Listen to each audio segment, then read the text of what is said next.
पूरे राष्ट्र में, हर राज्य में, हर प्रांत में, हर शहर में, हर नगर में, हर गांव में, हर परिवार में, प्राणी मात्र के अंदर सुख समृद्धि रहे, धन समृद्धि रहे, स्वास्थ्य लाभ रहे।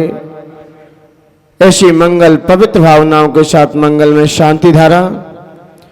ओम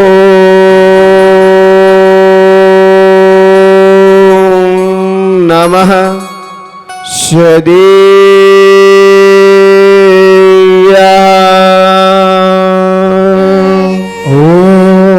ओम नमः सिद्धेभ्यः।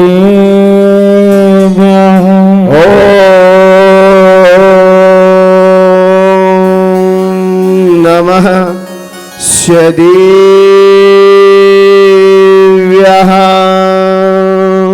ओम नमः सिद्धेभ्यः।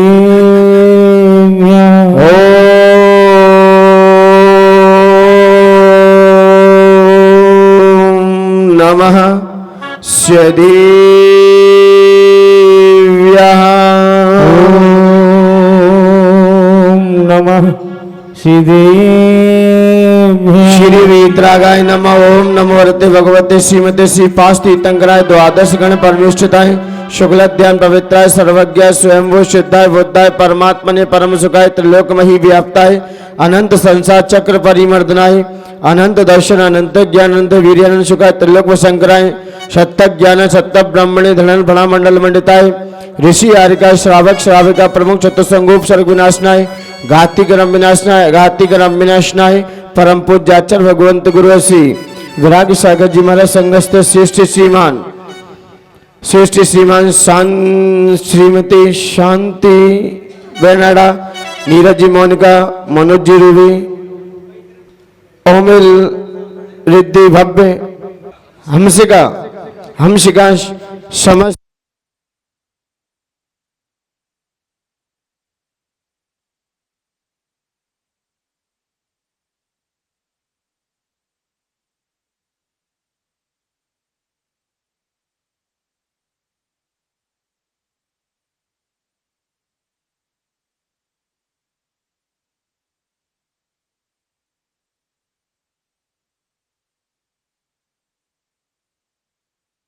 से सर्व अववादम अस्माकं चिंजिन्ने विनिवन्दे भक्तम चिंजिन्ने विनिवन्दे अतिकामं चिंजिन्ने विनिवन्दे अतिकामं चिंजिन्ने विनिवन्दे क्रोधं पापं भैरं च चिंजिन्ने विनिवन्दे सर्वोपसर्गं चिंजिन्ने विनिवन्दे सर्वविघ्नं चिंजिन्ने विनिवन्दे सर्वभयं चिंजिन्ने विनिवन्दे सर्वराजभयं चिंजिन्ने विनिवन्दे सर्वचोरभयं चिंजिन्ने विनिवन्दे सर्वदुष्टभयं चिंजिन्ने विनिवन्दे सर्वमृगभयं चिंजिन्ने विनिवन्दे सर्वात्मचक्रभयं चिंजिन्ने विनिवन्दे सर्वपरमन्त्रं चिंजिन्ने विनिवन्दे सर्वशूलरोगं चिंजिन्ने विनिवन्दे सर्वक्षयरोगं चिंजिन्ने विनिवन्दे सर्वकुष्ठरोगं चिंजिन्ने विनिवन्दे सर्वक्रोधरोगं चिंजिन्ने विनिवन्दे सर्वधर्मारिं चिंजिन्ने विनिवन्दे सर्वव्रजमारिं चिंजिन्ने विनिवन्दे सर्वाश्वमारिं चिंजिन्ने विनिवन्दे सर्वगोमारिं चिंजिन्ने विनिवन्दे सर्वमहेशमारिं चिंजिन्ने विनिवन्दे सर्वक्षमारिं चिंजिन्ने विनिवन्दे सर्वपत्रमारिं चिंजिन्ने विनिवन्दे सर्वपुष्पमारिं चिंजिन्ने विनिवन्दे सर्वफलमारिं चिंजिन्ने विनिवन्दे सर्वाष्टमारिं चिंजिन्ने विनिवन्दे सर्वदेशमारिं चिंजिन्ने विनिवन्दे देशमारिं चिंजिन्ने विनिवन्दे सर्वभूतालसाग्निवयं चिंजिन्ने विनिवन्दे सर्ववेदनीयं चिंजिन्ने विनिवन्दे सर्वमोहिनीयं चिंजिन्ने सर्वकर्माष्टकं चिंजिन्ने विनिवन्दे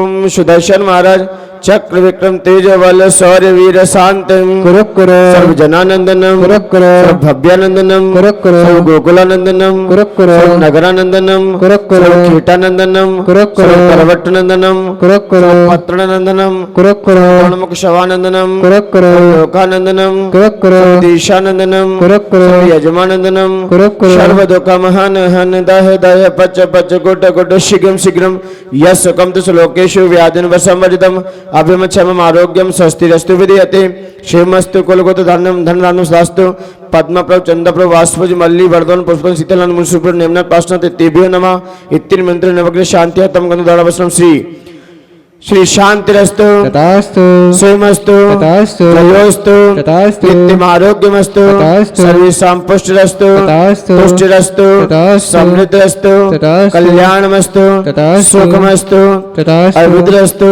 तथास्तु कुलगोत्र धनान्नं सदास्तु तथास्तु श्री शत्रम बल आयु आरोग्य ऐश्वर्य अभिवृद्धिरस्तु तथास्तु ओम ह्रीं परम नमो संपूर्ण कल्याण मंगल रूप मोक्ष पुरुषार्थ भवतु ओम नमो भयवद्वर्धमान शरीर सहस्र चक्रम लंदम गच्छे आयासम पायन लोयाणम भूयाणम जैव वादेव तमणि वर्णंगणि वरांगण मोहिनो सब जीव सतन अपराजित भवत में रख रख स्वाहा ओम ह्रीम रम झम वम वह पा अह मम सर्वा मृत्युंजय कुरु कुरु स्वाहा ओम ह्रीम रम झम वम वह पा अह मम सर्वा मृत्युंजय कुरु कुरु स्वाहा ओम ह्रीम रम झम वम वह पा अह मम सर्वा मृत्युंजय कुरु कुरु स्वाहा ओम नमोर्ते भगवते श्रीमते प्रक्षिणा श्री दुष्कृमसा दिव्य तेज मूर्ते श्री शांति नदा शांति कराय सर्व विघ्न विनाशाय सर्व रोग प्रत्यु विनाशनाय सर्व परकृत शत्रुपद विनाशनाय सर्व क्षाम डावन विनाशनाय ओम राम ह्रीम ह्रूम असी अवशाय नमः सर्वदेशस्य चतुर्विध संघस्य तथा विश्व तथा परम पूज्य आचार्य भगवंत गुरुवसी विनम्र सागर जी महाराज संघस्थ श्रेष्ठ श्रीमान श्रीमती शांति लाल जी बेनाडा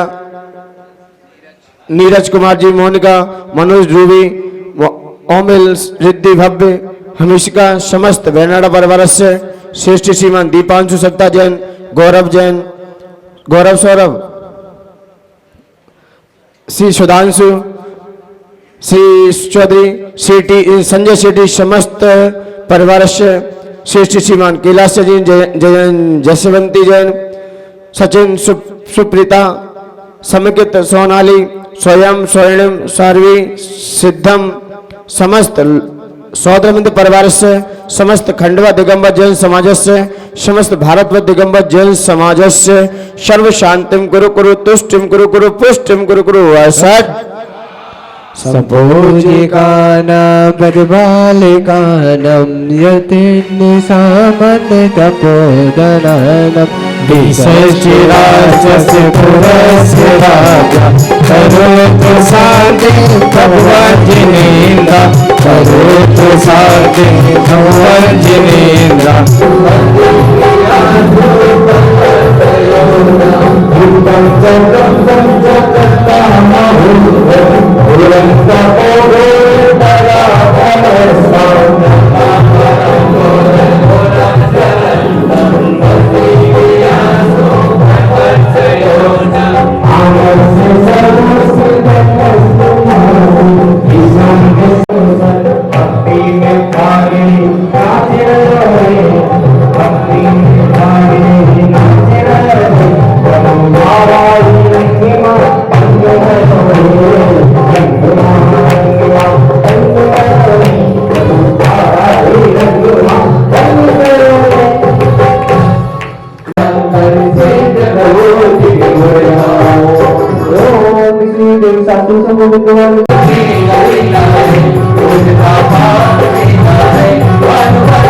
पुष्पोहं विमलं सदं रम्यं चरुं दीपकं पूर्वं गन्धयुतं ददामि विविधम् आज मुझे पूजा करनी प्रतिम और प्रतिम जीत चेताले पेज नंबर 110 481 जन्म जन्म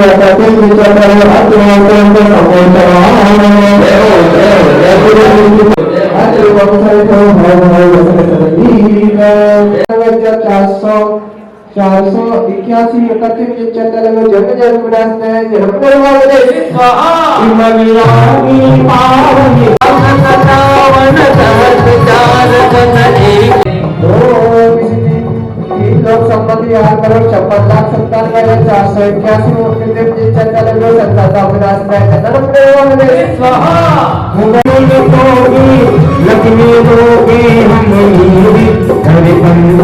भारी तुम मानी पुण्य विसारी बने दीने भगवती सुधा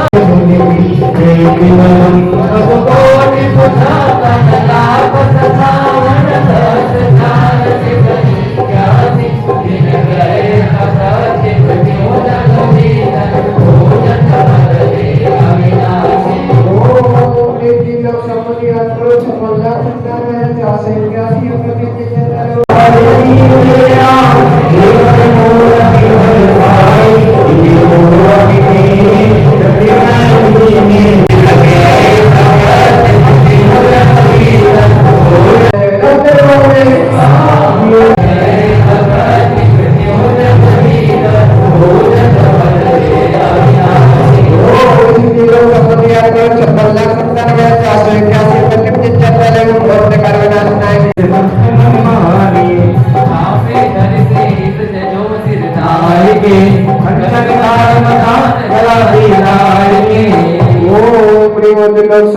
₹84,97,023 श्री अकतिम चैत्यालय विवाह गोविंद प्राप्त है यम नमो अमृत स्वाहा में तेरा राज है हो मगन वाले बाबा तेरी जानता हो मगन वाले बाबा तेरी जानता हो मगन वाले बाबा तेरी जानता मगन वाले बाबा तेरी जानता में तेरा राज है जहाँ वहाँ सारे जहाँ में वहाँ सारे तेरा राज है जहाँ वहाँ सारे जहाँ में तेरा राज है वो नहीं वाले बाबा तेरी जानता वो नहीं वाले बाबा तेरी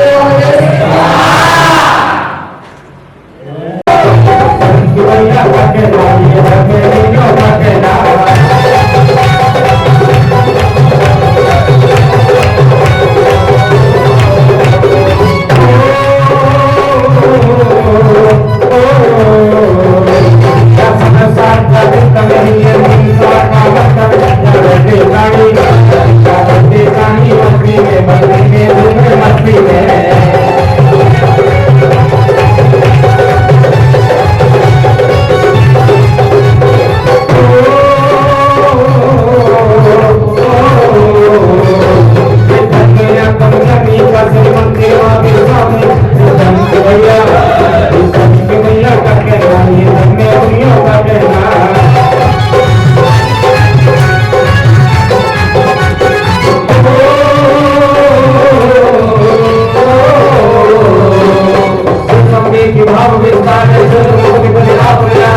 उपस्थित भगवान की बात पर धर्म की ज्ञान संतोष छुए चरण के मेरे चरण के मेरे भाग्य खुल गए पुलकित हुआ है मन पुलकित हुआ है मन पुलकित हुआ है मन के मेरे भाग्य खुल गए उनके छुए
नमोस्तु नमोस्तु नमोस्तु।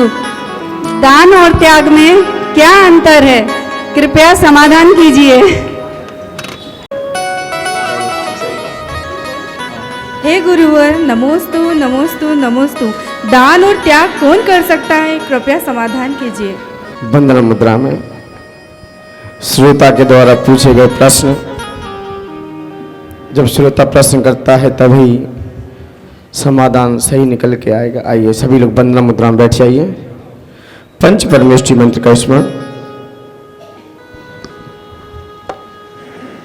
ओम नमो अरिहंतारम, ओम नमो अरिहंतारम, ओम नमो सिद्धारम, ओम नमो सिद्धारम, ओम नमो आयर्याणम, ओम नमो आर्याणम, ओम नमो वज्रायणम, ओम नमो वज्रायणम, ओम नमो लोहे शवशाहुरम, ओम नमो लोहे शवशाहुरम, ओम नमो लोहे शवशाहुरम, ओम नमो लोहे शवशाहुरम। आपने आपको आपने रख लिया, आपने आपको आपने रख लिया। चेतना को स्वयं में प्रखर कर लिया, चेतना को स्वयं में प्रखर कर लिया।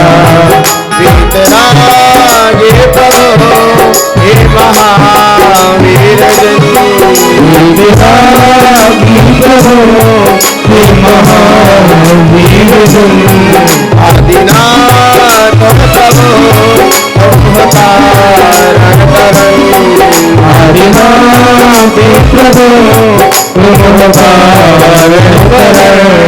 आपके दई चरण में धुनम नमन आपके चरण में विनम्र नमन आपके चरण में विनम्र नमन आपके चरण में विनम्र नमन त्याग के रोपतम धर्म के रोपतम त्याग के रूप तुम धर्म के रूप तुम ज्ञान के रोपतम ध्यान के रोपतम ज्ञान के रूप तुम ज्ञान के रूप तुम हे विराग गुरु तो विरागी नयन विरागी गुरु विरागी नयन हे विनम्र गुरु तो मुझे अब शरण विनम्र गुरु मुझे शरण है नमन दे शरण दो समाधि मरण हे नमन शरण हो समाधि मरण आपके दो चरण में विनम्र नमन आपके चरण में विनम्र नमन आपके दो चरण में विनम्र नमन आपके चरण में विनम्र नमन जय बोलिए अनंतानंद सिद्ध परमेष्ठी भगवान की जय। प्रथम तीर्थेश्वर श्री ऋषभनाथ भगवान की जय। धर्म तीर्थ देवाई देवी शांतिनाथ भगवान की जय। धर्म तीर्थ शासननाथ अंतिम तीर्थंकर भगवान महावीर स्वामी की जय। आचार्य भगवंत गुरुवर श्री कुंद कुंद स्वामी की जय। आचार्य भगवंत गुरुवर श्री विराग सागर जी गुरुदेव की जय। हम दीक्षा गुरु आचार्य भगवंत गुरुवर श्री विनम्र सागर जी गुरुदेव की जय। उत्तम त्याग धर्म की जय। अहिंसामयी जैन धर्म की जय जय परम बोल मुनि श्री विनय सागर जी महामुनि राज जी की जय परम बोल मुनि श्री विस्मित सागर जी महामुनि राज जी की। आज पर्युषण पर्व का 8वां दिवस और वह 8वां दिवस जो कि अपने आप में बहुत महत्वपूर्ण रखता है, क्योंकि 8वां दिन जरूर है, लेकिन जिन्होंने भी अष्ट कर्मों का नष्ट किया है उनको त्याग धर्म तो अपनाना ही पड़ा है। बिना त्याग के कोई भी शुद्धता को प्राप्त नहीं कर सकता, किसी प्रकार का भी त्याग हो। और आज देखा जाए जैन दर्शन त्याग का ही धर्म है, अन्य दर्शनों में राग है। अन्य दर्शन के कोई भी त्योहार आते हैं उसमें राग रग ज्यादा रचा रहता है, लेकिन जैन दर्शन आता है इसमें सारा त्याग ही त्याग होता है। कोई भी त्योहार आए, अपने कोई भी त्योहार आते हैं, कोई भी पर्व आते हैं, कोई भी उत्सव आते हैं, कोई भी महोत्सव आते हैं, सब में छोड़ना ही बताया है। लेकिन अन्य संप्रदाय के कोई भी त्योहार आए, कोई भी पर्व आए, कोई भी उत्सव आए और कोई भी महोत्सव आए, उसमें सिर्फ एक ही है, जोड़ो पकड़ो। इसलिए तो किराने के लोग दुकानदार कहते हैं कि जैनियों के त्योहार आ जाएं, सब्जी वाले भी माथा पटकते होंगे। अन्य संप्रदायों के त्योहार आए तो जैनों के व्यापार चलते हैं। सत्य क्या सत्य है? क्योंकि आज का धर्म देखा जाए त्याग का ही धर्म है, इसलिए जैन धर्म त्याग तपस्या से भरा है, उसमें त्याग है। और आचार्य भगवंत कहते हैं कि इतना जोड़ो कि चक्रवर्ती की संपदा भी फीकी पड़ जाए। इसलिए जैन दर्शन जोड़ने का भी कहता है, क्योंकि जितनी संपदा चक्रवर्ती के पास रही वैसी किसी के पास नहीं थी। लेकिन फिर भी आचार्य भगवंत कहते हैं इतना जोड़ो कि चक्रवर्ती की संपदा भी फीकी पड़ जाए, और इतना छोड़ो कि तन पे धागा न रह जाए। छोड़ना भी जरूरी है, जोड़ना भी जरूरी है, और साथ में छोड़ना भी जरूरी है। दोनों जरूरी है। आप जोड़ोगे नहीं, आप पकड़ोगे नहीं किसी चीज को तो छोड़ोगे क्या? पकड़ना भी जरूरी है। जब कोई ड्राइविंग सीखता है, नई नई कंडक्टरी करना सीखता है, जब ड्राइविंग पे गाड़ी पे बैठता है तो बगल में कौन बैठता है एक साथ में? उसको सिखाने वाला। स्कूटी भी कोई भाई और बहन सीखते हैं तो पीछे कौन बैठता है? वो क्यों बैठा है पीछे? पकड़ने के लिए। जो कोई साइकिल भी सीखता है तब भी कोई पीछे पकड़ता ही है। सीधी साइकिल किसी ने नहीं सीखी, और पीछे कौन? पकड़ने के लिए एक उसे हेल्प चाहिए। और जैसे ही वो साइकिल चलाना सीखता है तो जैसे ही सीख जाता है, जब पकड़ी है और छोड़ भी देता है फिर, क्योंकि जब तक पकड़े रहेंगे तो सीख नहीं पाएगा, सीख नहीं पाएगा। और छोड़ दी तो गिर जाएगा। तो दोनों ही जरूरी है। पकड़ेंगे नहीं तो सीख नहीं पाएगा, और छोड़ेंगे नहीं तो अपने बल पे खड़ा नहीं हो पाएगा। आपने देखा है ना, पहले माता पिता बच्चों के हाथों में कलम लेके खुद पकड़ के फिर उसे पढ़ाते हैं और फिर एकदम छोड़ देते हैं। दोनों ही जरूरी है। इसलिए आचार्य भगवंतों ने कहा है धन भी जरूरी है। धन नहीं होगा तो धर्म कैसे करोगे? दोनों ही जरूरी है। पकड़ना भी जरूरी है और छोड़ना भी जरूरी है। आपने पूजन की स्थापना की है और स्थापना करने के बाद विसर्जन नहीं करोगे तो पूजन कैसी है भी आपकी? अधूरी है। क्योंकि अर्जन के साथ विसर्जन भी होना चाहिए। अर्जन किया है आपने और विसर्जन नहीं किया तो पूजन कैसी है? गाय यदि दूध को कलेक्ट कर ले, दूध को भर ले और दूध का त्याग ना करे तो बीमार हो जाएगी, अस्वस्थ हो जाएगी। कुआं भी है, पानी को इकट्ठा रखता है। यदि कुएं से पानी ना निकाला जाए तो पानी भी सड़ जाएगा। अर्जन करो, साथ में विसर्जन भी करो। क्या करो? विसर्जन भी करो। तो आचार्य भगवंतों ने कहा है जीवन में जीने के लिए सांस भी लेते हो, लेकिन सांस लेते मत रहना, छोड़ते भी रहना। यानी कि सांस को लेते रहो और लेते रहे सांस को, और सांस को नहीं छोड़ा तो क्या होगा? तो जोड़ना भी जरूरी है और छोड़ना भी जरूरी है। दोनों एक सिक्के के दोनों पहलू हैं। और हम जोड़ते जोड़ते रहे और छोड़ा कुछ नहीं तो मान्यवर छुड़ा लिया जाएगा, फिर छुड़ा लिया जाएगा आपसे। और खुशी से छोड़ दिया तो वो खुशी से आपको दे भी देगा। और जोड़ जोड़ के रख के चले गए और छोड़ा कुछ भी नहीं, छोड़ा कुछ भी नहीं तो मान्यवर उसने आपको इकट्ठा करने के लिए नहीं दिया है, उसने तो आपकी व्यवस्था को संभालने के लिए दिया है। आप समझ जाओ। इसलिए आचार्य भगवंतों ने कहा है यहां पर कि जितना जैन दर्शन में छोड़ा जाए उतना ही व्यक्ति ऊंचा उठता है। और जितना जोड़ते जाओगे, यदि पेड़ भी फलों को छोड़े नहीं, पेड़ भी फल को छोड़ देता है, पक जाएगा अपने आप छोड़ देगा। पेड़ में ऐसी खासियत है जैसे ही आम पकेगा या कोई फल पकेगा वो स्वतः ही छोड़ देगा। और हम जोड़ते रहो। मान्यवर, मैं ये नहीं कह रहा हूं कि जोड़ना मत, जोड़ना भी जरूरी है, लेकिन साथ में छोड़ना भी जरूरी है। और आज छोड़ने का ही धर्म है, छोड़ने का ही धर्म है। लेकिन क्या करें, जिसके जो संस्कार पड़ जाएं फिर भगवान भी उतर आए,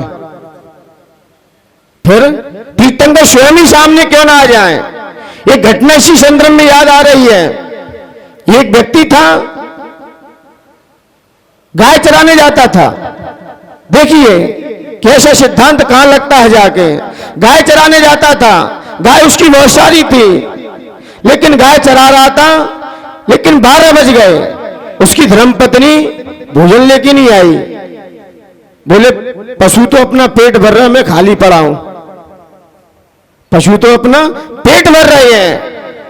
तो वो सोच रहा कि अभी लेके आ रही होगी ग्वालन, भोजन लेके आ रही होगी। 2 बजने को हो गए, भोजन नहीं आया। अब कह रहे, उसने सोचा कोई समस्या होगी घर में, कोई ना कोई प्रॉब्लम खड़ी हो सकती है जीवन में। तो उसने लकड़हारा था जो वहां पर लकड़ी काट रहा था, क्या लकड़ी काट रहा था, लेकिन बात तो यह थी कि वो बहरा ही था। जो ग्वाला था वो क्या था, बहरा था कान से। और लकड़हारे से कहा कि आप मेरी गाय को रखाए रहना, मैं अभी आ रहा हूं, भोजन करके जैसे ही आ जाऊंगा फिर हम अपनी गाय को संभाल लेंगे। उसने कहा ठीक है। उसने कहा, और ये बात तो ये फंस गई, वो भी बहरा था। वो भी क्या था, बहरा था, वो भी हाथ जोड़ रहा था। उसने, वो समझ गया ये कह रहा है कि तुम जाओ हम रखा लेंगे, वो ये नहीं कह रहा है कि तुम जानो। अब दोनों ही बहरे हैं, अब किससे क्या कहें। अब बेचारा वो तो चला गया, उसने समझा कि ये कह रहा है कि तुम जाओ हम रखा लेंगे। जैसे ही वो भोजन करके आया घर से, और जैसे ही उसने गाय को देखा, सारी गाय को गिना उसने, 1 2 3 4 5 6 7 8 9 सब गाय को गिन लिया उसने। बोले पूरी गाय, ईमानदारी व्यक्ति है जी। तो उसने कहा इसे उपहार में कुछ देना चाहिए, हमारी 100-200 गाय सुरक्षित रखी इसने, उसे उपहार में देना चाहिए। और उपहार में देने के लिए गया, एक बछड़ा था, उसका पैर थोड़ा सा खेलते खेलते टूट गया। तो उसने कहा इसे उपहार में क्या दे दे, गाय दे दे। कोई होते ना मंदिर में पैसा भी डालेंगे ना तो देखेंगे पुराना है कि नया नोट है, फटा हुआ ही पटक देंगे, क्या मंदिर में क्या लग रहा है। देखा ना, अभी संचालन महोदय कह रहे थे कि महाराज जी अब तो वही द्रव्य चढ़ा रहे हैं जो खा रहे हैं, और नहीं तो मंदिर की तरफ मोटे मोटे चावल और बादाम मंदिर की। हम वहां से जहां से मिलता है हमें वही हम कंजूसी कर जाते हैं, वहीं पर हम दान देने में अपना पीछे हाथ फेंक लेते हैं, वो भी घिस घिस के देते हैं, और देते हैं तो सामने वाले की चप्पल भी घिसवा लेते हैं। देंगे लेकिन उसे भी पूरा पसीना निकलवा लेंगे। मान्यवर खुशी से दो। उपहार दिया, उसने कहा ठीक है, से बछड़ा देते हैं। जैसे ही वो बछड़ा देने गया उपहार के रूप में, तो लकड़हारा कह रहा मैंने नहीं तोड़ी ये कुछ भी। वो समझ रहा कि तुमने टांग तोड़ दी। वो क्या समझ रहा कि भाई तुमने मेरी टांग तोड़ दी बछड़े की। वो तो उपहार में देने गया, बोले मुझे नहीं चाहिए। उसने कहा मैंने कुछ नहीं किया इसका, मैंने तो कुछ देखा ही नहीं है, आपकी गाय कहां है, कहां चल रही है, मैंने कोई ध्यान नहीं दिया। अब वो क्या समझ रहा कि तुमने मेरे बछड़े की टांग तोड़ दी है। अब वो क्या उपहार देने पहुंच गया। और खुदा ना खास्ता वहां से भागता हुआ चोर आया, और जैसे ही चोर आया, चोर ने पूछा कि रास्ता कहां की ओर जाता, लेकिन बात तो ये फिर बच गई, चोर भी बहरा था। चोर भी क्या था, वो भी बहरा था। अब बेचारा क्या करें, लेकिन क्या करते, चोर आया, चोर ने पूछा रास्ता कहां जा रहा है। उसने कहा कि इससे फैसला करवा रहे दोनों का कि बछड़ा रख ले उपहार में। और वो कह रहा था कि मैंने कुछ नहीं किया है, ना तोड़ी है किसी की, मैं तो अपनी लकड़ी काट रहा हूं यहां।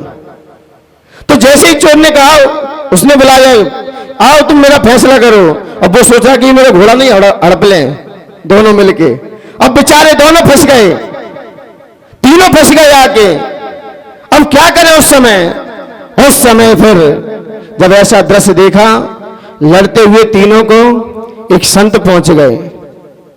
संत जैसे ही सामने पहुंचे, देखकर तीनों दंग रह गए। बोले आज तो मुनिराज ऋषिराज आ रहे हैं, अब यही फैसला कर देंगे क्या होना है। अब बात तो ये, उनका भी अखंड मौन था, उनका भी अखंड मौन। अब किनसे पूछे, सुनाई तो दे रहा था महाराज जी को क्या हो रहा है यहां पर, लेकिन मौन था। अब मौन होने के कारण अब क्या करते उस समय, जैसे मौन देखा तो जैसे लकड़हारे ने कहा मैंने इसकी कोई बछड़ी का टांग पांग नहीं टूटी है, ये जबरदस्ती मुझे फंसा रहा है।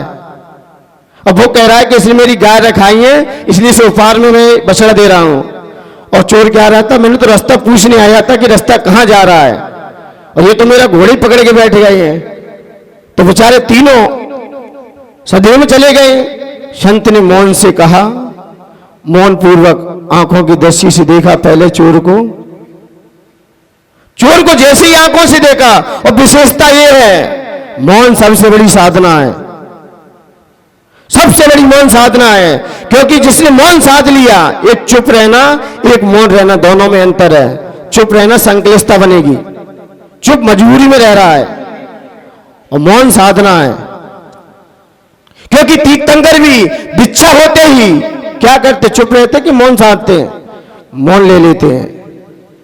मौन धारण कर लिया, और मौन धारण किया है सारे तीर्थंकर जो अपनी 48 सिद्धि आदि मुनिराजों की अपन जो जाप करते आ रहे हैं, वो अधिकांश मुनि सब मौन थे, कोई वार्तालाप नहीं करते थे, ना कोई उद्बोधन। क्योंकि विदेश क्षेत्र में विराजमान है, सिर्फ श्रीमंदिर भगवान की वाणी सुनते हैं, जिनेंद्र भगवान की वाणी को सुनते हैं, सिर्फ मौन रहते हैं। और मौन रहने से आंखों से ऊर्जा निकलती है फिर, क्योंकि मौन ताला लग गया, अब ऊर्जा कहां से आएगी, आंखों से आएगी।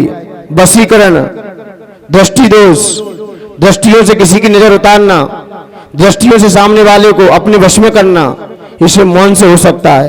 कहा था ना कि मौन वो भाषा है, व्यक्ति आंखों ही आंखों में बात कर लेता है, कुछ कहता भी नहीं है, दोनों खामोश रहते हैं, और फिर भी दृष्टि एक दूसरे के ऊपर डालते हैं और सब कुछ कर लेते हैं। तो जैसे ही मुनिराज ने उसी आंखों की दृष्टि से देखा, जैसे ही उसे निहारा, बेचारा घोड़ा वाला तो घोड़ा लेके जो मिला रास्ता वो पकड़ गया, सीधा सीधा भाग गया। लकड़हारे को भी आंखों की दृष्टि से देखा, लकड़हारा भी अपनी लकड़ियों को लेकर भाग गया। और जैसे ही ग्वाले को देखा तो ग्वाला भी अपनी गाय को लेके चला गया, चला गया। किसी ने कुछ नहीं कहा। मान्यवर, ये स्थिति हमारी है, संत कितने भी आए हम भी बेरे की तरह सुनते रहते हैं। यहां सुना अभी भाग जाओगे, छोड़ने की बात आ बोले बेरे ऊंचा सुनाई देता है मुझे, छोड़ने क्या है कोई तो क्या कहोगे, क्या कहोगे, हम भी बहरे हैं, सुनाई नहीं दे रहा है मुझे। वो तो मैं घटना के विशेषते में आप लोगों को संकेत करना चाहता हूं। कोई छोड़ने की बात आए बोले महाराज जी क्या कही सुनाओ, सुनाई नहीं दिया, पता है। और मतलब की बात, मतलब की बात फिर तो दीवाल के से कान लगा के सुन लोगे। और छोड़ने की त्याग की बात आए तो कहते महाराज जी सुनाई नहीं दिया। ये तो हमारी स्थिति है। इसलिए ये उत्तम त्याग मुनियों का धर्म है, मुनियों का है। इसलिए आचार्य भगवंतों ने कहा है कि त्याग विसर्जन भी जरूरी है। उसने दिया है आपको, इसलिए नहीं दिया है कि आप अपने पास रखे रहो, अपने पास ही जोड़े के रखे रहो। उसने दिया है तो कुछ करने के लिए भी दिया है। सबसे बड़ा त्यागी कौन है? दुनिया में पूछा जाए सबसे बड़ा त्यागी कौन है? भगवान महावीर से प्रश्न किया गया कि आप दुनिया में सबसे बड़े त्यागी हो। बोले क्यों? कि आपने सब कुछ छोड़ा है, आपने बहुत कुछ छोड़ दिया है। तो भगवान महावीर स्वामी ने कहा मैं कोई त्यागी व्यागी नहीं हूं। बोले क्यों? आपने सब राज संपदा छोड़ी, सारा वैभव छोड़ा, सारा परिवार छोड़ा। तो भगवान महावीर स्वामी ने कहा मैंने कुछ नहीं छोड़ा, ये आपका भ्रम है। ये क्या है? आपका भ्रम है। जब वो मेरा था कब जो मैंने उसे छोड़ा? ईंट के पत्थर मकान बना लिए मेरे हो गए? ये मेरे हैं क्या? ये 4 बच्चे 4 परिवार खड़े कर दिए, ये मेरे हैं क्या? तो मैंने छोड़ा है? मैंने कुछ नहीं छोड़ा है। जब मेरा था ही नहीं तो मैं छोड़ूं क्या? जब होती अपनी चीज वही तो छोड़ी जाएगी। ये तो बाहर से कलेक्ट कर ली, बाहर से हमने इकट्ठी कर ली और कह दिया हमने छोड़ दिया। लोग कहते हमने आलू छोड़ दिए, वो खाने की चीज ही कभी थी जो आपने छोड़े? जैनियों के आलू खपते हैं तो तुम छोड़ रहे हो। आलू पहले बाजार से लेके आओगे फिर क्या कहोगे? हम छोड़ रहे हैं। अरे खाने की चीज कब है वो? बोले हमने रात्रि भोजन छोड़ दिया है। अरे करने के लिए कहा किसने आपसे? किसने उपदेश दिया आपको? सो आपने छोड़ दिया। लोग त्याग की तो महिमा गाएंगे और ये नहीं कहेंगे हम पे इतना राग है, हमने ये छोड़ दिया। हमने वो छोड़ दिया। और भगवान महावीर स्वामी कह रहे हैं कि मेरा वो था ही क्या जो हमने छोड़ा, हमने खुद ही पकड़ लिया उसे, अब कर हम छोड़ रहे हैं। मान्यवर, ये त्याग धर्म है। त्याग धर्म जितना हम अंदर से छोड़िए, जिसको छोड़ने के लिए हमारा जीवन मिला है उसको छोड़िए। क्योंकि श्री कृष्ण अर्जुन को संबोधन करते हुए कह रहे हैं, बोले छोड़ना है, त्याग करना है, जीवन को उज्जवल बनाना है। ये महाभारत की बात है, जैन दर्शन तो से ऊपर चलेगा भी। उन्होंने कहा कि आप यदि अपनी आजीविका चलाते हो, अपना परिवार चलाते हो, घर चलाते हो, आलस छोड़िए। क्या छोड़िए? आलस छोड़िए। आलस जब तक भरा रहेगा, आपके अंदर प्रमाद जब तक भरा रहेगा, तब तक आप अपने लक्ष्य को प्राप्त नहीं कर सकते। क्या छोड़ना है? आलस छोड़ो, अपने अवगुणों को छोड़ो, अपनी कर्ता बुद्धि को हटाओ। उन्होंने कहा जब तक आप ये कह रहे ये मैंने किया है, मेरे द्वारा हुआ है, मैं नहीं होता तो कुछ नहीं होता। मान्यवर, ये कर्ता बुद्धि का त्याग करो। मैं कुछ नहीं करने वाला हूं, करने वाला और कोई है, मेरा तो बस नाम हो रहा है, मैं कुछ नहीं करता। ये तो अर्जुन श्री कृष्ण अर्जुन को संबोधन कर रहे हैं। आलस छोड़ो, प्रमाद छोड़ो और अपनी अशुभ प्रवृत्ति को छोड़ो, अपने दुष्चारित्र को छोड़ो, दुष्भावनाओं को छोड़ो। यदि छोड़ना है तो ये धन वैभव कोई छोड़ने की चीज नहीं है, ये तो आपकी थी नहीं। ये 4 मिट्टी के मकान बना लिए, यहां से मिट्टी इकट्ठी करी, वहां से करी, और हमने कह दिया ये मकान किसका है? मेरा है। मकान भी कहता हुआ अच्छा बेवकूफ मिला हमें, मैंने इससे तो कहा नहीं कि ये मेरा मालिक है, यही कहता फिरता कि मैं इसका मकान का। मकान से पूछना वो किसका मालिक है? मकान कहेगा मेरा कोई मालिक नहीं है, मैं स्वयं अपने आप में मालिक हूं, मैं अपने आप में स्वयं मालिक हूं। अरे ये तो चला जाएगा, यहां तो और रहने आ जाएंगे मेरे पास, ये तो दुनिया से चला जाएगा, वो अपना कह रहा है और मैं तो यही खड़ा रहूंगा। इसलिए मान्यवर, छोड़ना है अंदर से तो अपने दुर्व्यवहार को छोड़ो, उसका त्याग करो, वही छोड़ना सार्थक है। ये बाहर तो आलम्बन है, जितने भी बाहर से छोड़े जाते हैं ये सब आलम्बन है। अभी प्रश्नकर्ता ने प्रश्न किया, कौन त्याग कर सकता है और कौन दान दे सकता है? मान्यवर, यहां पर उसका यही समाधान निकल के आता है कि आपको जो वैभव मिला है, राज संपदा मिली है, जितना ही वैभव मिला है, ये तो सत्य है कि पूर्व कर्म का अच्छा फल है। पूर्व में आपने अच्छा काम किया है, अच्छा कार्य किया है, इसलिए आज आपके पास धन है, वैभव है। लेकिन दे कौन नहीं सकता?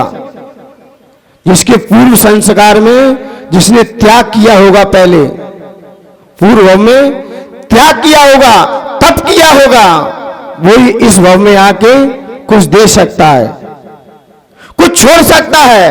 और जिसने पूर्व में कुछ नहीं किया है वो वर्तमान में नहीं दे सकता, न समझ सकता है। इसलिए जो संस्कार हमारे पूर्व के त्याग के होते हैं, जैसे किसी किसी खानदान में, परिवार में है कि उनके दर पे कोई भी जाए, पूर्व से चला आ रहा है कि हमारे पुरखा लोग हर त्योहार पर, हर पर्व पर कोई ना कोई कुछ देते थे, तो बेटे भी संस्कार वसात देते रहते हैं। तो ये पूर्व से चला आ रहा है हमारे जीवन में।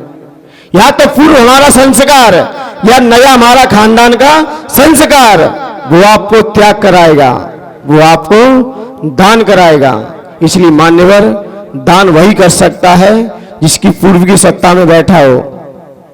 भरत चक्रवर्ती के पास भी वैभव था, सारी संपदाएं थी, उन्होंने अपना सारा वैभव 72 जिनालय में लगा दिया।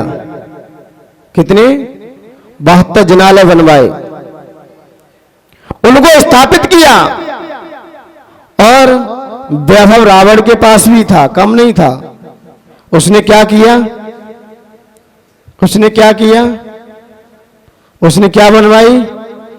धन दोनों के पास था, लेकिन भरत चक्रवर्ती अनादि देखा जाए पूर्व जन के भव हमेशा दान और त्याग करते आए हैं, इसलिए उनके संस्कार यहाँ के निकल गए। और रावण जोड़ जोड़ के गया और लंका खड़ी करके चला गया। क्या हुआ उसका? बानर वंशी आए, उन्होंने भस्म कर दी। उन्होंने क्या कर दिया? भस्म कर दिया। ये हमारे अंदर का त्याग होना चाहिए, या तो नया यहां पैदा करो। इन घटनाओं को सुनकर, इन स्वाध्याय के माध्यम से अपना नया संस्कार यहां से फिर बनाओ। यदि हमारे परिवार में नहीं बना है तो अभी अपने संस्कार बना लिया, आगे चल के आपको यही संस्कार आपको त्याग के संस्कार डालता रहेगा। और अभी जोड़ते रहे, उन्हें संभालते रहे। तो मान्यवर आचार्य भगवंत ने कई बार कहा है, कई प्रकरण पढ़ने मिलते हैं कि 11 साल के अंदर आपने कुछ दिया नहीं, 10 साल के अंदर आपने कुछ दान नहीं दिया, तो 11 साल में आपका मूल सहित जाएगा। इसलिए देते रहो, देते रहो। द्वार पे कोई भी आए, द्वार पे आपके कोई कुछ भी मांगने आ गया है, उसे खाली हाथ मत लौटाना। भूखा है उसे भोजन दो, भूखा है उसे भोजन दो, और प्यासा है तो पानी पिलाओ। और कोई आपके पास झोली फैला रहा है, उसकी मजबूरी समझो। नहीं, कोई किसी के द्वार पर झोली नहीं फैलाता, और फैला भी रहा है तो आप समझिए उसकी क्या है? मजबूरी है। उसे दुत्कारिए मत, उसे भगाइए मत, उसे दान दीजिए, कोई भी हो। लेकिन आप पात्र को विशेष देकर दान दोगे, उसका फल अलग मिलेगा। सबसे बड़ा गरीब हो उसको दो दान। आप कहते ना, तुम 1 पैसा दो वो 10 लाख देगा, तुम गरीबों की सुनो वो तुम्हारी सुनेगा। अब ये ढूंढो सबसे बड़ा गरीब है कौन दुनिया में? सबसे बड़ा गरीब है कौन? जिसके पास ना कपड़े हो पहनने के लिए, ना हाथ में कटोरा हो भीख मांगने के लिए, ना उसका कोई महल हो, ना उसका कोई मकान हो। ऐसा कौन है गरीब दुनिया में? जिसके पास ना रहने के लिए मकान है और ना ही पहनने के लिए कपड़े हैं, और ना ही कोई इसका द्वार है, ना इसका कोई घर है, ना कोई इसका परिवार है, ना इसका कोई खानदान है। दुनिया में इतना बड़ा गरीब कोई है? कोई दिख रहा है? कोई आपको कोई दिख रहा है इतना बड़ा गरीब? आप उसको 1 पैसा दोगे वो 10 लाख देगा। इसलिए सॉन्ग भी किसी ने बनाया है, बहुत अच्छा बनाया है। क्या कहते हैं? तुम गरीबों की सुनो वो तुम्हारी सुनेगा, तुम वो 10 लाख देगा। गरीब ढूंढो, अब कौन है गरीब? कौन है गरीब दुनिया में? उसको दो। उसको देने से आपके यहां अपने आप आएगा। दान रिटर्न है। दान का मतलब रिटर्न। आप गेंद जितनी तेज फेंकोगे उतनी तेज वापस लौट के आएगी। और त्याग विपरीत चलता है। अभी त्याग और उसका प्रकरण था ना, त्याग और दान में अंतर क्या है? तो त्याग का मतलब त्याग विपरीत चलेगा। आप मिथ्यात्व को त्याग करोगे, क्या आएगा? सम्यक तो आएगा। क्या? आप मिथ्यात्व का त्याग करोगे तो क्या आएगा आपके पास? सम्यक तो आएगा। तो आचार्य भगवंत कहते हैं कि त्याग हमेशा उल्टा चलता है। आप मिथ्यात्व का त्याग करोगे, सम्यक तो आएगा। आप अवगुणों का त्याग करोगे तो क्या आएगा? गुण आएंगे आपके अंदर। और आप अज्ञान का त्याग करोगे, क्या आएगा आपके अंदर? ज्ञान आएगा। राग का त्याग करोगे, क्या आएगा? वीतरागता आएगी। क्या आएगी? वीतरागता आएगी। मोह का त्याग करोगे, सुखी खुशी नजर सामने आएगी। सुखी सुखी रहोगे आप। इसलिए आचार्य भगवंत ने कहा, आप द्वेष भावना का त्याग करोगे, प्रेम मिलेगा। हर जीव आपसे प्रेम करेंगे, वात्सल्य भाव दिखाएंगे, स्नेह करेंगे, क्योंकि त्याग हमेशा उल्टा चलता है। और दान टेट फॉर टेट, जैसे को तैसा, तुरंत वापस आएगा। दान दोगे आप रिटर्न आएगा, इसलिए तो लिखा गया है तुम गरीबों को दान दोगे वो 10 लाख देगा। लेकिन ये तो ढूंढ लो दुनिया में है सबसे बड़ा गरीब कौन जिसे हम दें, कौन है दुनिया में? मुझे लगता है तुम थोड़ा सा भी दोगे ना उससे भी ज्यादा आपके घर पे भर देगा जाके। सबसे बड़ा गरीब कौन है? एक दिगंबर संत। इसके पास है क्या? दिख रहा है तुम्हें कुछ? कुछ है? क्या है? क्या है? कोई ज्ञान तो है, कोई त्याग नहीं है। सबसे बड़े त्यागी आप बैठे मुझसे, सब त्यागी है मुझसे आप लोग। कहो तो सिद्ध करें बात को। आपने अनमोल रत्नों का त्याग कर दिया है, जिनकी कीमत वस्तु थी, अनमोल रत्न थे, उनको आपने छोड़ दिया है और हमने तो कीमती रत्नों को छोड़ा है। त्यागी कौन है सबसे बड़ा? जो अनमोल रत्न थे, जो बेस्ट कीमती थे, जिनकी कीमत तीर्थंकर भी नहीं लगा सकते थे, ऐसे रत्नों को तो आपने छोड़ दिया है और हमने तो हीरे पन्ने आदि छोड़ दिए। सबसे बड़ा त्यागी कौन है? मुराय ने तो क्या छोटी वस्तु ही छोड़ी है, घर मकान, और आप तो रत्नात्रय छोड़े घूम रहे हो। आप तो अपने रत्नात्रय को छोड़े घूम रहे हो, जो अनमोल रत्न है। अब बताइए त्यागी सबसे बड़ा कौन है? सबसे बड़ा त्यागी कौन है? जो महारत्न है, सम्यक दर्शन, सम्यक ज्ञान, सम्यक चारित्र, ये अमूल रत्न है। इन्हें किसने छोड़े हैं? जो श्रेष्ठ वस्तु को छोड़ता है वही तो सबसे बड़ा त्यागी कहा जाता है। और हमने तो जो इनकी कीमत है रत्नों की, यही तो नहीं कुछ छोड़ा है। तो सबसे बड़ा त्यागी कौन है? कौन है त्यागी? जो महारत्नों को छोड़े घूम रहे हो, जिनकी कीमत देवता लोग भी नहीं कर पाते, उन रत्नों को आप छोड़ दिए हैं। और हमने तो जो देवलोक रत्न बरसाते उन्हें छोड़ा है हमने तो कीमती कौन है सबसे बड़ा त्यागी? सबसे बड़ा त्यागी। और मेरा था ही क्या जो मैंने छोड़ा? क्या मेरा परिवार घर क्या मेरा था क्या? मैंने कुछ नहीं छोड़ा। सबसे बड़े त्यागी तो आप लोग जो रत्ना को छोड़े घूम रहे हो, जो महारत्नों को घूमे छोड़ रहे हो, इसलिए आप त्यागी हो। आप भी वैरागी हो, आप भी वैरागी हो। मैं सिद्ध कर सकता हूं। मैं आपको दिखने में वैरागी लग रहा हूं, लेकिन यहां सब बेटे सब वैरागी हैं, क्योंकि मुझे संसार से वैराग्य है, आपको वैराग्य से वैराग्य है। आपको वैरागी से वैराग्य है, बस इतना ही अंतर है। वैरागी आप भी हो और वैरागी बस तरीका होना चाहिए आपको। इसलिए दुनिया में सबसे बड़ा गरीब ढूंढिए, उसको दीजिए आप एक पैसा भी, वो 10 लाख भेजेगा आपके यहां पर। बस गरीब ढूंढ लो व्यक्ति, जिससे दुनिया में बड़ा कोई गरीब ना हो, ना हो गरीब। कोई दिख रहा है क्या? एक दिगंबर संत सामने दिखाई देता है। आप उसके हाथ पे जो रखोगे, जो दोगे, और जो गरीबों की नहीं सुनता है ना, तो भगवान भी बैठा है सामने। यहां ऐसे भी घर होंगे जहां संतों को बुलाने की परंपरा ही नहीं होगी।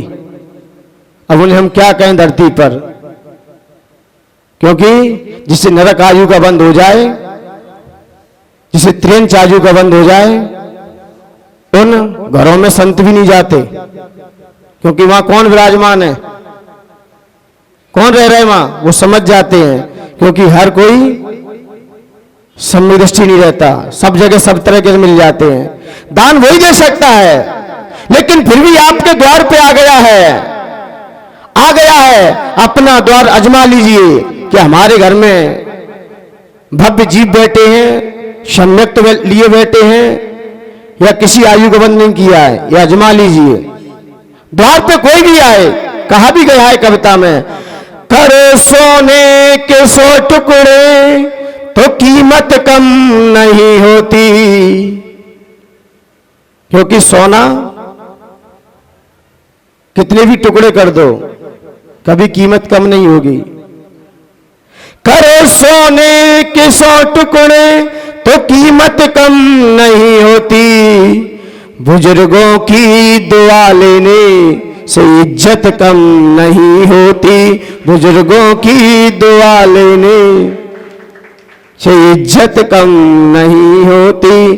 जरूरतमंद को दहलीज से ना खाली ये लौटाओ, जरूरतमंद को दहलीज से खाली न लौटाओ, कि उसके नाम से देने से दौलत कम नहीं होती, कि उसके नाम से देने से दौलत। उसने तो नहीं भेजा है मेरे पास, कहीं कहीं उसी ने तो नहीं भेज दिया है मेरे पास, और हम उसको ही भगा दें कि नहीं है मेरे पास। मान्यवर, देने वाला ऊपर वाला है, तो आपके द्वार पे कोई आ गया है, खाली मत लौटाओ, क्योंकि किसके नाम से मांग रहा है? कैलाश चंद जी आपसे कह रहा है ये ले लो, ये संभाल लो। वो किस लिए कह रहे हैं? क्या वो अपने परिवार के लिए कह रहे हैं? क्या किसके लिए कह रहे हैं? उन्हें भगवान भी दिखाई दे रहे हैं, और यहां पर संत विराजमान है, वो भी दिखाई दे रहे हैं। यदि दोनों हटा दो तो कैलाश चंद जी की हिम्मत नहीं वो आपसे मांग लें कुछ, उन्हें दोनों दिखाई दे रहे हैं। वो अपने लिए नहीं, वो किसके लिए मांग रहे हैं? किसके लिए? किसके लिए मांग रहे हैं? ईश्वर के लिए। ईश्वर की भी उन्हें भी आवश्यकता नहीं है, लेकिन सारी व्यवस्थाएं तो जुटानी पड़ती हैं। आप यह समझिए ये भगवान के दूत ही है। इन्हें क्या समझिए, जितने भी कमेटी वाले हैं, जो कार्यकर्ता हैं, ये सब क्या हैं? ये उनके ही एजेंट हैं, ये उन्होंने ही भेजा इनको, वो आ नहीं सकता। और वो आ गया जी द्वार पर, और फिर भी आपने नहीं दिया, ये सबसे बहुत बड़ा गुनाह कहा जाएगा, बहुत बड़ा गुनाह है। जब एक राजा, उसने विचार किया कि मेरे परिवार में, मेरे कुल में, मेरे राजघराने में, मेरी प्रजा में कोई गरीब व्यक्ति तो नहीं है, तो राजा का भी एक बार चक्कर लग जाता है। मंत्री के साथ निकला और राजा द्वार पर, सबके द्वार की ओर आगे बढ़ने के लिए उसने अपना रथ निकलवाया, और रथ पर आरूढ़ हो गया। रथ पर क्या? आरूढ़ हुआ, और आरूढ़ होकर उसने विचार किया कि आज मैं नगर का भ्रमण करूंगा, ये देखूंगा कि मेरे राज्य में कोई गरीब व्यक्ति तो नहीं है, कोई दुखी व्यक्ति तो नहीं है, कोई भिखारी तो नहीं है।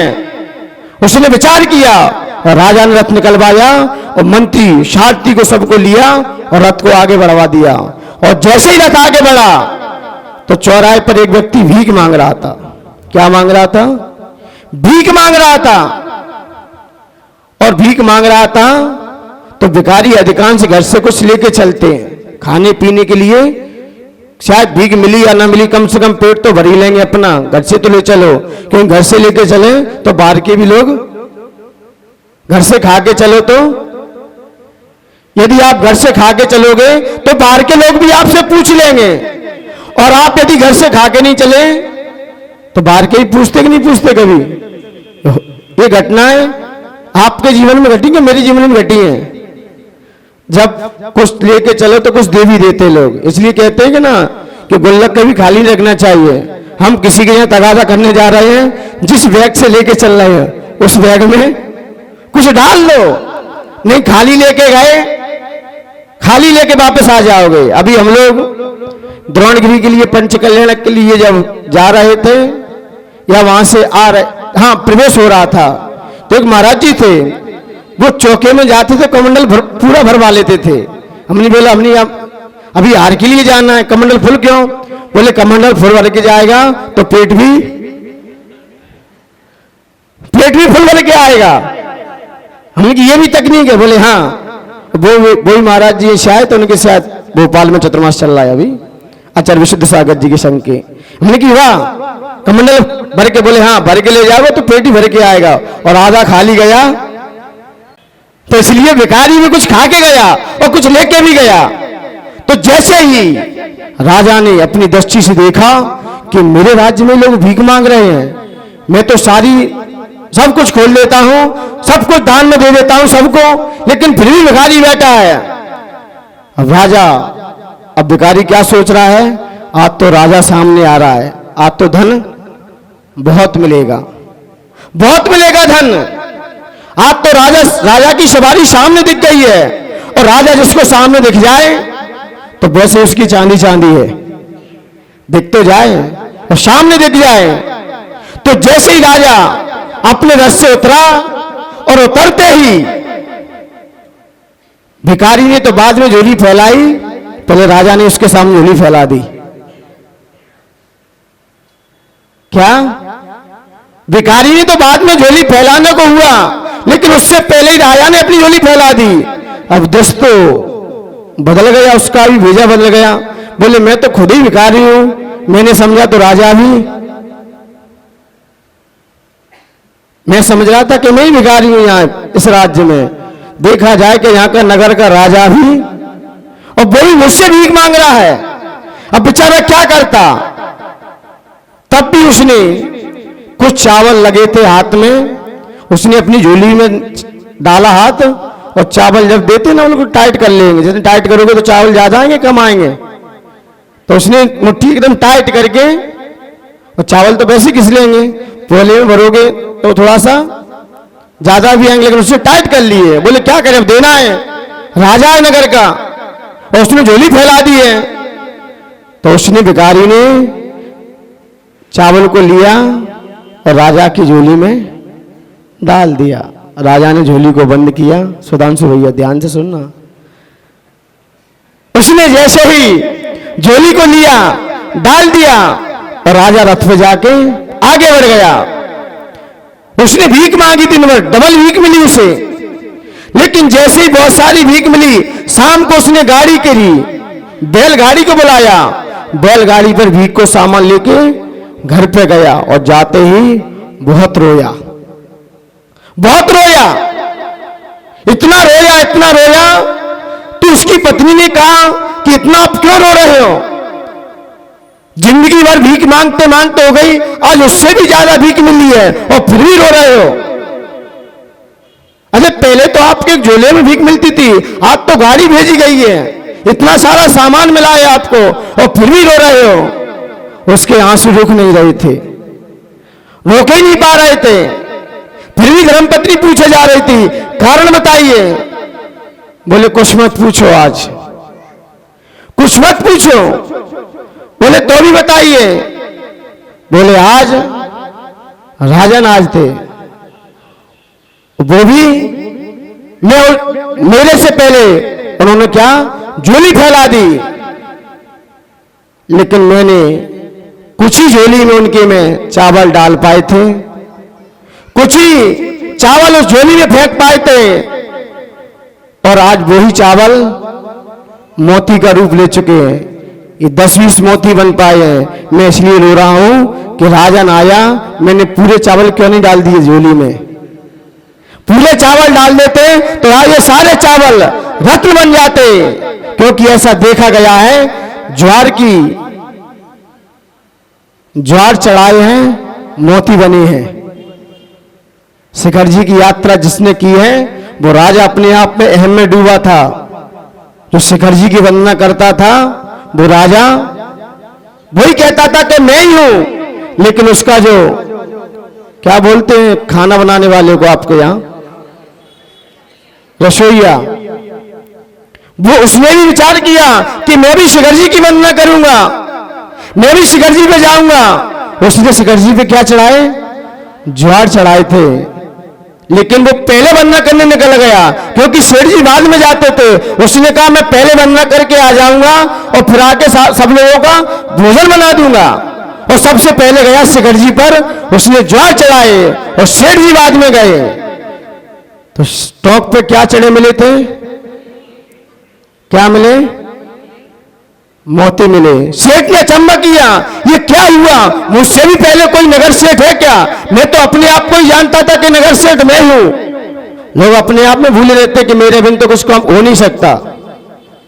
भगवान पैसों वालों से नहीं, भगवान आपके भावों का भूखा है। पैसों से भगवान नहीं आता, पैसों से भूल के भगवान नहीं आता। भगवान जब भी आता है तो गरीबों को यहां मिलेगा। देख कहा ना कि जुल्म देखा तो शहंशाहों की हस्ती में देखा, और खुदा देखा तो गरीबों की बस्ती में देखा। और बोलते भी आप पूजन में, मोह गरीब की, कितने भी पैसे वाले बने रहो, उसके सामने तो क्या बोलना पड़ेगा? क्या बोलते हो? मोह गरीब की, सुन लीजिए भगवान। उसके सामने कह सकते कि मैं पैसे वाला हूं, मुझ पैसे वाले की, वहां नहीं कह सकते। उसे पता है कि तुम क्या हो। चंद पैसे आ गए, इसमें तुमने धर्म ही बदल दिया, धर्म को ही दरकिनार कर दिया, छीन लेगा तुमसे। इसलिए मान्यवर उसके सामने तो झुक के ही रहो, भावों की भक्ति करो, वहां तो श्रद्धा से अर्पण करो जो भी है। तो जैसे ही ज्वार चढ़ाए तो सेठ ने कहा कि पहले वंदना करने कौन आया है? तब वहां पर जो कुछ लोग खड़े, उन्होंने कहा कि आपका ही रसोईया अभी वंदना करके गया है। उसको क्या आ गया, इसने कहीं मेरे मोती चुरा लिए हैं, इसलिए मेरे ही मोती हड़प लिए हैं। तो उसने अपने रसोईया से कहा कि आप पे मोती कहां से आए? रसोईया कह रहा कहां के मोती, मेरे पास कहां मोती, मोती होते तो मैं आपकी नौकरी क्यों करता? यदि मेरे पास मोती जवाहरात होते तो मैं आपकी रास्ता स्वीकार क्यों करता? तो आपने क्या चढ़ाए? बोले मैं तो ज्वार ले गया था, ये रखे हैं, जिसको आप लोग खाते वही तो मैं ले गया था।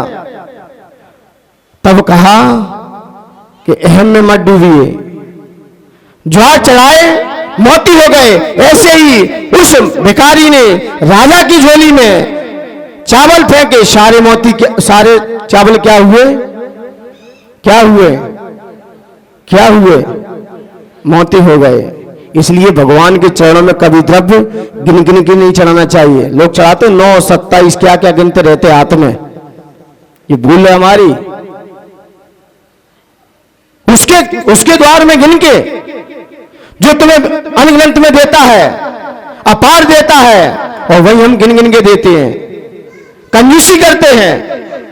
कोई 1 लाख रुपए दे रहा भी होगा भगवान के कार्य में, तो दूसरे लोग भी खड़े रहेंगे, 50 दे दो।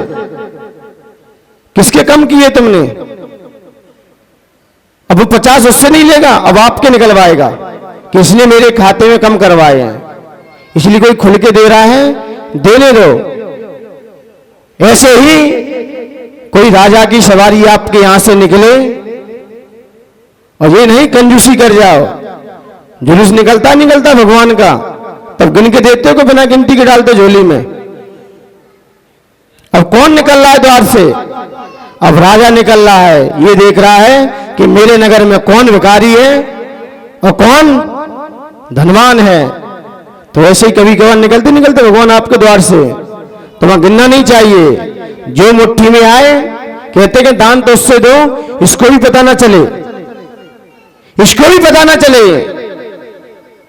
क्या महाराज जी को आप आहार देते हो, क्या गिनते हो क्या? ऐसे ही भगवान के चरणों में आओ, यहां गिनने की आवश्यकता नहीं है। और द्वार पर कोई आ गया है मालिक, तो पीछे हाथ मत फेंकिए, नहीं तो बाद में पछताओगे। फिर वो भिखारी गया दूसरे दिन, चलो आज इतने चावल लेके जाते हैं, अब राजा की सवारी आएगी, और आएगी मैं सारे चावल डाल दूंगा।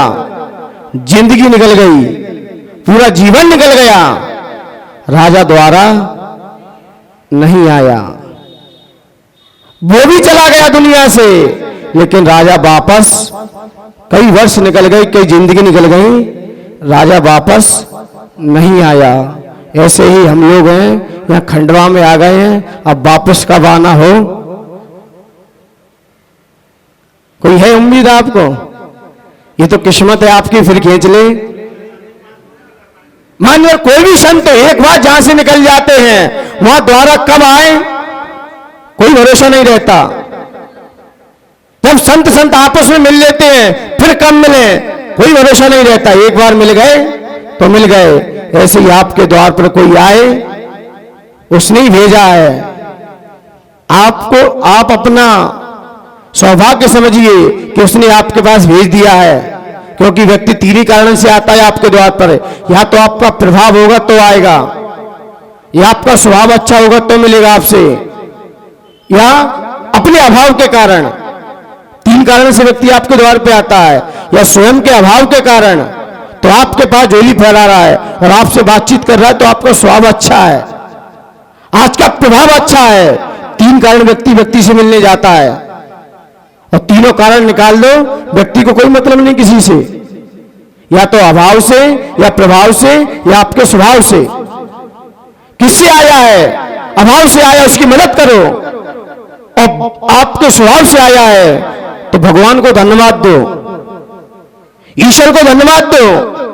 और आपके प्रभाव से आया है तो समझिए कि भगवान आपने मुझे इतना योग्य बना दिया, सब आपकी कृपा है। ऐसा आपके अंदर विचार आएगा तो ये अहम बुद्धि आपके अंदर से भग जाएगी। तीन ही कारण किसी के व्यक्ति पास जाता है, और चौथा कोई कारण नहीं किसी से मिलने कोई जाए। ये तीन ही कारण है। संत किस लिए आते हैं आपके द्वार पर? स्वभाव से कि प्रभाव से? अपने अभाव से आए हैं। अब हमारा फर्ज है कि हम दिल खोल के दें, ये नहीं कि दिल को सकोड़ लें। इसलिए मान्यवर यहां पर त्याग की महिमा को आचार्य भगवंतों ने कहा है कि इतना जोड़ो कि चक्रवर्ती का वैभव भी आपके पास से कम पड़ जाए, और छोड़ो तो इतना छोड़ो कि तन पे एक धागा ना रह जाए। वो सर्वश्रेष्ठ त्याग कहा गया है। इसलिए त्याग योगी करता है और दान भोगी करता है। त्याग वही करेगा जो आगे योगी बनने का भाव रखता है। वो त्याग करेगा, अंदर के मिथ्यात्व को हटाएगा, अपनी बुरी मान्यता को हटाएगा, बुरे विचारों को हटाएगा, बुरी सोच को हटाएगा, अपने सारे अवगुणों को हटाएगा, सारे पापों को हटाएगा। उसका किया जाता है त्याग। और दान किया जाता है वस्तु का, स्वस्वाति सर्वोदानम। दान पर वस्तु का किया जाता है, और त्याग स्व वस्तु का।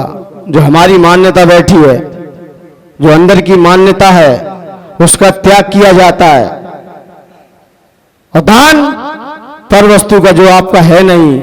इसलिए भगवान से क्या कहा गया कि आप बड़े त्यागी हो?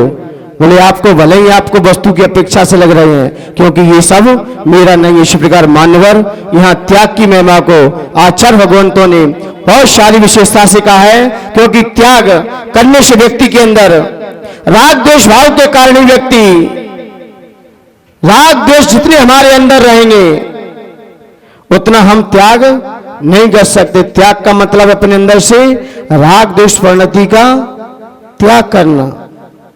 राग ही है सबसे बड़ा खतरनाक, जो जोड़ने का भाव रखता है। अंदर से राग चला जाए तो बाहर की वस्तु तो अपने आप छूट जाती है, छोड़नी नहीं पड़ती। और राग जिसने भी किया है, फिर कोई भी हो, प्रगति ने उन्हें भी रोक के रख लिया है। आपके अंदर थोड़ा सा भी राग रहा, रोक के रख लेगा। नकुल और सहदेव को क्या आ गया था अपने भाई के प्रति? थोड़ा सा राग भी तो था, 33 सागर संसार में घुमा दिया। राग भी खतरनाक है। भगवान महावीर स्वामी को मोक्ष हुआ, गौतम स्वामी बड़े आघात हुआ उनके दिल पर। अब मैं किससे प्रश्न करूं, अब मैं क्या करूं? तो भगवान महावीर स्वामी की देशना में खिला, हे गौतम, तो मुझसे भी राग करेगा, संसार में ही रहेगा। अब तू जो राग, अब ये राग भी छोड़। भले ही तेरा प्रशस्त राग है, लेकिन कैसा भी राग हो, ये राग भी आपको संसार से उठने नहीं देगा। अब ये थोड़ा सा राग है, इसका भी त्याग कर। अब तू अपनी आत्मा में जाग और स्वयं स्वरूप का ध्यान कर, अपनी आत्मा की अनुभूति कर। अब तू मुझसे भी राग छोड़ दे। यदि मुझसे भी राग बना रहा तेरा, तो संसार में ही बैठा रहेगा। जब ऐसा वेद विज्ञान किया तो संध्या की वेला में गौतम स्वामी ने भी केवल ज्ञान ले लिया। ऐसा वेद विज्ञान किया। इसलिए थोड़ा सा भी राग क्यों ना हो। बाहुबली भगवान के अंदर भी भले तप कर लिया, तपस्वी थे, और तप होने के कारण भी फिर भी संसार में रुके थे। संयम भी था, तप भी था। इसलिए कल आचार्य भगवंतों ने अपनी चर्चा करते हुए कहा कि हमने अपनी मिट्टी से, अपने शरीर से एक मिट्टी से कंकड़ पत्थर निकाल दिए। निकालने के बाद कुंभकार रूपी गुरु को उस मिट्टी को सौंप दिया, उसने घड़ा बना दिया और तप रूपी अग्नि ने उसे क्या कर दिया, क्या कर दिया, उसे निखार दिया। अब कह रहे जो उसमें राख पड़ी है ना, अब वो निकाल दो, अब क्योंकि तपी है तो उसमें राख भी डली है। राख क्या है, वही राग है। इसलिए कहा है राग को राख नहीं किया आपने जिंदगी में तो आपकी जिंदगी राख हो सकती है। राग को राख नहीं किया तो आपकी जिंदगी राख हो जाएगी। थोड़ा सा भी राख क्यों ना हो, थोड़ी सी मटके में राख पड़ी है, उसे निकालो, अब पानी भरना फिर उसमें, वो कल का विषय है। लिंक जुड़ी है, इसकी लिंक इसके बाद ये क्यों है, इसकी लिंक है, इसलिए थोड़ा सा भी राग क्यों ना हो। बाहुली भगवान के अंदर भी तप किया, साधना की, संयम लिया, लेकिन अंदर क्या था, थोड़ा सा अंतर जल्प, वो चल ही रहा था। और जैसे ही जैसे ही भरत जी आए, अपनी क्षमा याचना की और तुरंत ही ध्यान लगाया, अपने लक्ष्य को प्राप्त कर लिया। इसलिए मान्यवर थोड़ा सा भी राग रहेगा, और लोग कहते कपड़ा पहन के मोक्ष हो जाएगा, मान्यवर अंदर का राग भी रोक के रख लेगा आपको। आप शुद्ध उपयोग कपड़े पहन के लोग चर्चा करते हैं ना, शुद्ध उपयोग को टच भी नहीं कर पाओगे कपड़े वाले भी, क्योंकि जब तक अंदर राग भी थोड़ा रहा, थोड़ा सा भी राग बना रहा, आप शुद्ध उपयोग टच नहीं कर सकते। शुद्ध उपयोग की दशा बनी नहीं सकती। शुभ योग और शुभ उपयोग तो हो सकता है, लेकिन शुद्ध उपयोग के लिए अंदर का थोड़ा सा भी राग रह गया, शुद्ध उपयोग रोक देगा आपका। और जब शुद्ध उपयोग नहीं है आपके पास, उस केवल ज्ञान की बात करना चाहते। इसलिए मान्यवर थोड़ा सा भी राग रहा हमारे अंदर, हमारा लक्ष्य रुक जाएगा। इसलिए मान्यवर त्याग भी जरूरी है, लेकिन हम त्याग नहीं कर सकते। लेकिन जो अपनी आय से पैसा कमाया है उसे दान में तो दे सकते हैं, क्योंकि थोड़ा थोड़ा राग का ही त्याग करें, क्योंकि आप दान किया है, कल आपके ऐसे परिणाम बनेंगे कि आप त्याग पर ही उतर जाओगे। इसलिए पहले दान, इसलिए श्रावक के लिए दानम पूजा मुख्यम, श्रावक के लिए दान और पूजा मुख्य धर्म है, और मुंडराज के लिए ज्ञान और ध्यान ये मुख्य धर्म है। इसलिए मान्यवर आप अपने धर्म पे रहिए, मुंडराज त्याग के धर्म पे रहते हैं, और आप दान धर्म को अपनाइए, तभी हमारा जीवन सफल और सार्थक हो सकता है। तभी हमारा ये उत्तम त्याग धर्म मनाना सफल और सार्थक हो सकता है। इसलिए मान्यवर आपके द्वार पर कोई भी आए, कभी खाली मत लौटाना, भूल करके भी। भूखा है भोजन दो, भोजन नहीं है आपके पास पानी पिलाओ, पानी भी नहीं है तो दो शब्द मीठे अच्छे से बोल दो। मीठे शब्द दो आपके पास नहीं है, थोड़ी सी स्माइल दे दो। स्माइल भी नहीं है तो चुल्लू और पानी ले लो अब। इसलिए मान्यवर हमें भी अपने यहां से कुछ ना कुछ देना चाहिए, तभी हमारा उत्तम त्याग धर्म मनाना सफल और सार्थक हो सकता है। इन्हीं पवित्र भावनाओं के साथ जो बोली उत्तम त्याग धर्म की, आइए जाप कीजिए। ओम ह्रीम उत्तम त्याग धर्मांगाय नमः। ओम ह्रीम उत्तम त्याग धर्मांगाय नमः। ओम ह्रीम उत्तम त्याग धर्मांगाय नमः। ओम ह्रीम उत्तम त्याग धर्मांगाय नमः। ओम ह्रीम उत्तम त्याग धर्मांगाय नमः। ओम ह्रीम उत्तम त्याग धर्मांगाय नमः। ओम ह्रीम उत्तम त्याग धर्मांगाय नमः। ओम ह्रीम उत्तम त्याग धर्मांगाय नमः। ओम ह्रीम उत्तम त्याग धर्मांगाय नमः। ओम ह्रीम उत्तम त्याग धर्मांगाय नमः। ओम ह्रीम उत्तम त्याग धर्मांगाय नमः। ओम ह्रीम उत्तम त्याग धर्मांगाय नमः। ओम ह्रीम उत्तम त्याग धर्मांगाय नमः। ओम ह्रीम उत्तम त्याग धर्मांगाय नमः। ओम ह्रीम उत्तम त्याग धर्मांगाय नमः। ओम ह्रीम उत्तम त्याग धर्मांगाय नमः। हाथ को मलिए, विचार कीजिए, ऐसे विचार मेरे ही बने रहे अब।